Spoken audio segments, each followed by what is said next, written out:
यह dictation 5 second बाद start होगी, तब तक आप रेडी रहें।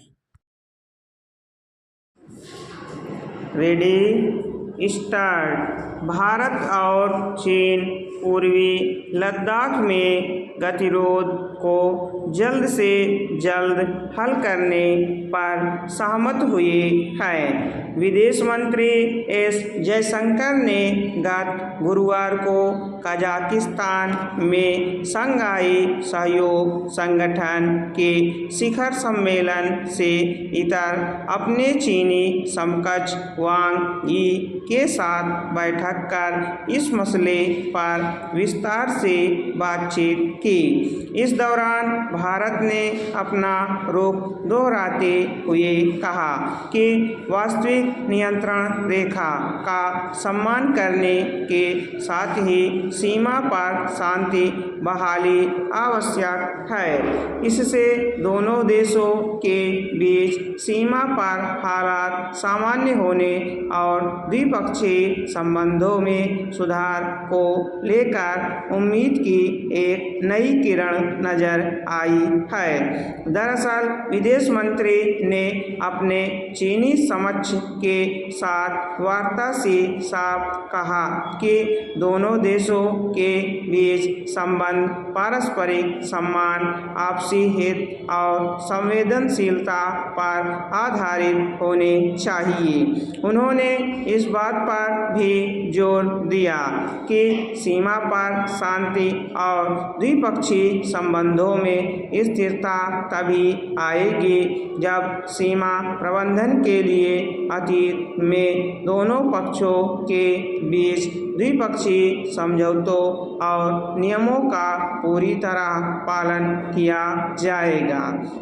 भारत चीन के बीच LAC पर शांति बनाए रखने के लिए अतीत में कई समझौते हुए हैं, जिनमें यह बात भी शामिल रही कि कोई भी देश सीमा विवाद को लेकर एक दूसरे के खिलाफ सेना या किसी अन्य तरह के बल का प्रयोग नहीं करेगा और LAC के जिन इलाकों को लेकर सहमति बनी है वहां सैन्य गश्त नहीं होगी।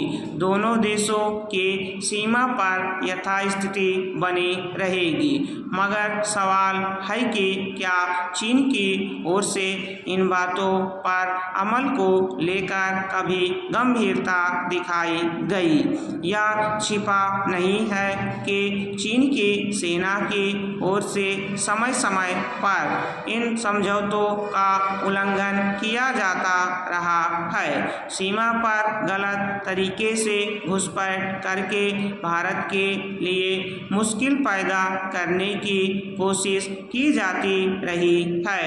मई 2020 में लद्दाख की गलवान घाटी की घटना चीन की इसी हरकत का नतीजा थी, जब चीनी सेना समझौते को तोड़कर पूर्वी लद्दाख में निर्धारित बिंदुओं से आगे बढ़कर गश्त करने पहुंच गई थी।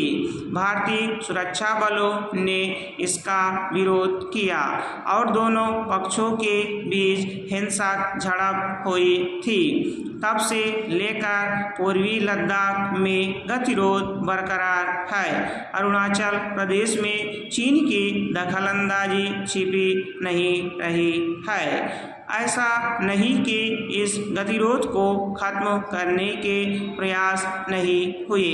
हालांकि दोनों पक्ष टकराव वाले कुछ क्षेत्रों से पीछे हटे हैं, पर चीन की चालबाजी से ये प्रयास पूरी तरह सफल नहीं हो पाए हैं। इस मसले पर दोनों देशों के बीच सैन्य स्तर की कई दौर की वार्ता हो चुकी है, लेकिन इनका कोई ठोस नतीजा नहीं निकल पाया है।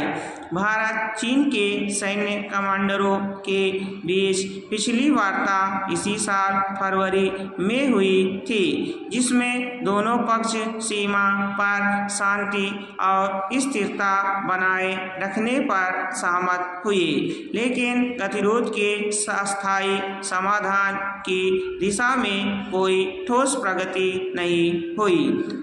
अब भारत चीन के विदेश मंत्रियों के बीच वार्ता के जरिए नए सिरे से कूटनीतिक प्रयासों ने इस मसले को सुलझाने के लिए नया आधार दिया है। इस बैठक में दोनों पक्ष इस बात पर भी सहमत हुए कि सीमा क्षेत्रों में वर्तमान में जो हालात हैं उन्हें लंबा खींचना किसी के भी हित में नहीं है, मगर सवाल यह भी है कि क्या चीन अपने कूटनीतिक वक्तव्यों को यथार्थ की शक्ल देगा। इस बात पर निर्भर करता है कि चीन इस वार्ता के निष्कर्षों पर अमल को लेकर कितनी ईमानदारी इच्छा शक्ति रखता है। स्टॉप। अगर आप हमारे चैनल पर नए हैं तो चैनल को सब्सक्राइब जरूर करें और बेल आइकॉन प्रेस करें ताकि आपको सभी डिक्टेशन की सूचना मिल सके।